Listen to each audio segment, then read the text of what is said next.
habíamos visto que en presencia de una variable cuantitativa que está dividida o que puede ser dividida en más de dos grupos, una buena opción para explorar la posible existencia, diferencia entre el promedio de cada uno de estos grupos bajo nuestra hipótesis alternativa de que estos grupos pertenecen a distintas poblaciones, una buena opción era ANOVA, ANOVA de un factor. En este caso, como ejemplo, tenemos varias clases de puntas de proyectil: Darl, Ensor, Pedernales, Travis y Wells. Estas cuatro clases de puntas de proyectil se registraron a partir de una serie de variables cuantitativas. Vamos a tomar el largo. Bueno, podríamos tomar el ancho o el espesor, pero vamos a tomar el largo porque da resultados interesantes. Primero, ¿qué podemos hacer? Bueno, esta variable categórica con distintos niveles la podemos convertir en un grupo acá en PAST. Marcamos que es un grupo. Listo. Entonces ahora este grupo, listo. Podríamos hacer un primer gráfico para explorar posibles existencias entre grupos, cosa que nos va a informar mucho. A mí me gusta el boxplot. Podemos hacer un boxplot y jitter para ver la distribución de los puntos. Lo primero que vemos es que Pedernales tiene una amplia varianza, mientras que las varianzas de los demás grupos es mucho más moderada. También se ven algunas diferencias entre la distribución de los valores, ¿sí? Entre el 50%, por ejemplo, entre el rango intercuartil, eh, para los distintos grupos, pero sin duda Pedernales destaca por tener una mediana bastante más lejos, lo mismo los cuartiles, y ni hablar estos casos que están por acá, que parecen ser casos extremos. Podemos poner outliers en PAST para detectar si existe un outlier, y efectivamente tenemos que acá hay un outlier. Podemos ver después qué hacer con eso. Eh, Podríamos removerlo si afecta las varianzas de manera significativa y por lo tanto viola los supuestos del test de ANOVA. Vamos a univariado, eh, vamos a ANOVA, como habíamos hecho en el video anterior, y vamos a tener automáticamente los resultados, que vamos a ver acá. Eh, de nuevo, la suma de cuadrados, que representa la varianza entre grupos y la varianza dentro de los grupos. Vemos que en este caso la varianza entre los grupos es sustancialmente mayor que la varianza dentro de los grupos. Vemos los grados de libertad, como antes, la medida de cuadrados para dentro de los grupos y la medida de cuadrados entre grupos, y el valor de f alto, bastante más alto, lo que nos sugiere que en este caso está asociado a un resultado significativo. También tenemos el mismo resultado a partir de permutaciones.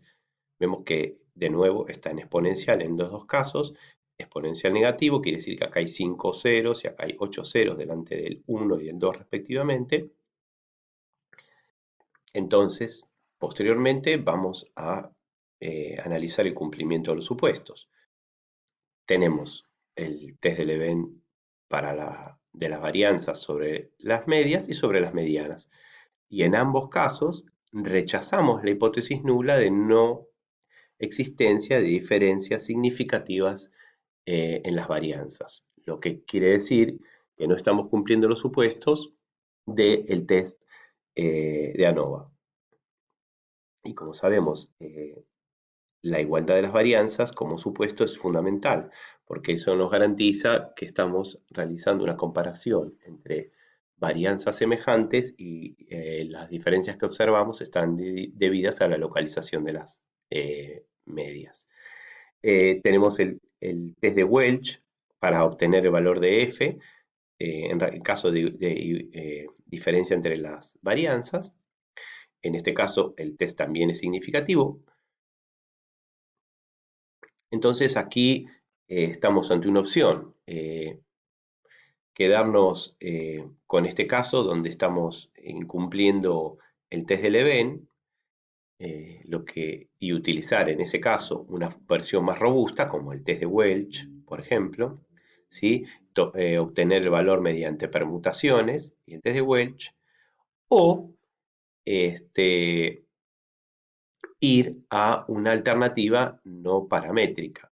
Podemos ver ahora cómo, aunque el test no cumple los requisitos, podemos ver eh, la comparación de Tukey, la comparación entre pares, que ahora va a ser significativa y ahora sí tiene sentido mirar esta comparación para ver qué pares son diferentes a los otros. Y en este caso vemos que Darl, ¿sí?, es significativamente diferente a Pedernales, Travis y Wells, y Ensor es significativamente diferente a Pedernales. Acá están los valores de probabilidad en la parte superior del triángulo y en la parte inferior están los valores para el valor de Tukey del test de Tukey. Entonces, tenemos diferencias principalmente en DART, como podemos ver, y menor medida en Ensor. Como habíamos visto, DART presenta una amplia varianza. Entonces aquí se nos plantea el problema de, bueno, ¿de dónde viene la diferencia? ¿La diferencia está dada por esta amplia varianza o está dada realmente porque existen diferencias entre las medias? Podemos ver los residuos, ¿sí? Obviamente acá los residuos no se distribuyen normalmente, podemos ver que hay residuos altísimos, mayores y menores. Acá está el valor de Shapiro-Wilk. Esperaríamos que el test de Shapiro-Wilk sobre los residuos no sea significativo, o sea que no podamos rechazar la hipótesis de una distribución normal de los residuos, y acá tenemos un resultado con un valor de P realmente bajo, con 6 ceros antes del 3. Entonces, se nos plantea la alternativa de 1, buscar una versión más robusta para el test de ANOVA. 2, transformar los datos de alguna manera para poderlos hacer más amigables a la utilización del test de ANOVA, por ejemplo, el cálculo del logaritmo, para tratar de normalizar las distribuciones de los valores y así que se regularicen las varianzas, o utilizar un test no paramétrico. ¿Qué ocurre entonces? Vamos a ver si yo transformo mis datos. Una opción común es la transformación logarítmica. Logaritmo en base 10. Vamos a hacer un gráfico. Vamos a ver cómo esa transformación a partir de un boxplot afecta a la distribución de los valores.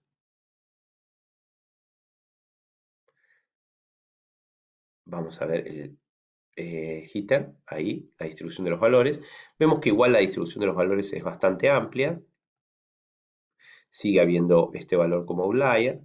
Se regularizó un poco la distribución. Vemos que esta distribución es algo más simétrica de lo que era antes. Lo mismo se aplica para las demás. Obviamente tenemos que, si transformamos datos, tenemos que transformar todos los datos que vamos a usar para el análisis. Y vamos ahora a probar nuevamente qué ocurre con el test de ANOVA. En este caso, hemos regularizado un poco las varianzas, entonces esperamos tener un resultado significativo. No hay que olvidar que todos estos resultados están en función del logaritmo en base 10. Acá tenemos la suma de la varianza de la suma de cuadrados entre y dentro de los grupos. De nuevo, vemos que hacia los grupos tenemos una mayor varianza y entre grupos una varianza un poco menor. De nuevo, los grados de libertad obviamente no van a cambiar. La media de cuadrados, el valor de f, que sigue siendo relativamente alto. En este caso es más alto que el valor anterior, que creo que estaba en torno a los 13 o 14. Y de nuevo tenemos un resultado significativo y con 10 ceros delante del 3. La opción para obtener la probabilidad en permutaciones también es significativa, lo que es bueno, porque seguimos teniendo un resultado positivo. Lo único que hicimos fue modificar las varianzas, y cuando vamos al test de Levene vemos que esta transformación de las varianzas en el logaritmo en base 10 tuvo resultados positivos, porque homogeneizó las varianzas. En este caso no rechazamos la hipótesis nula, vemos que el resultado es superior a 0.05, por lo que no estamos violando los supuestos básicos del test de ANOVA.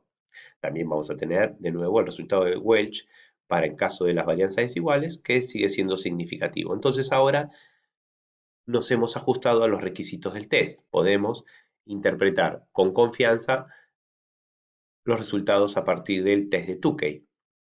El test de Tukey nos sugiere que mantenemos la diferencia de Dart, sigue siendo la más diferente a Pedernales, Travis y Wells, y Ensor sigue siendo diferente a Pedernales.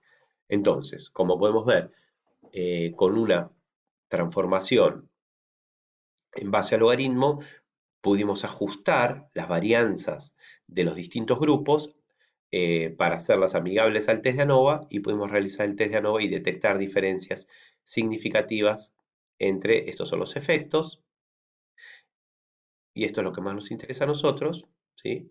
Y vamos a ver qué pasa con los residuales, ¿sí? En este caso, los residuales, si bien hay algunos valores altos, que pueden estar dados también por los puntos que habíamos visto, por los casos que habíamos visto que en el boxplot, que tenían valores relativamente altos, por lo que son puntos que no están muy bien explicados en el modelo, el test de Shapiro-Wilk en este caso no es significativo, con lo que quiere decir que cumplimos todos los supuestos del test de ANOVA a partir de transformar los datos originales, que en principio también nos habían dado significativo, pero no se cumplían los supuestos.